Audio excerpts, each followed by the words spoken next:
Hello, here is my portfolio I have created.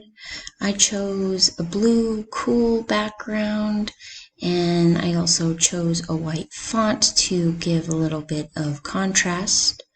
At the top here I have a few tabs that I have created. This one is the home page, or really about me. Then I have also created the Project 1 tab, Project 2, Project 3, and also the reflective memo.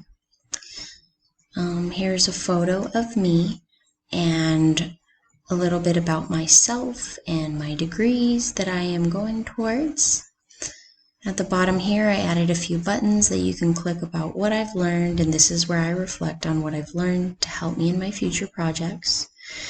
Next is revision reflections. Here is where I reflect on what I have made throughout the course and the revisions that I've made. And finally, here is the further revisions.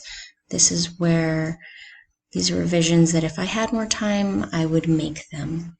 And then finally at the bottom, I have created a link for my email if need be to contact me. I kept it fairly simple, and I may add a few more, add a little bit more color or contrast in some of the other areas, but I did try to also balance this out with a photo and then words on the other side, as well as grouping some buttons together and keeping it kind of balanced throughout the bottom and the top of my video.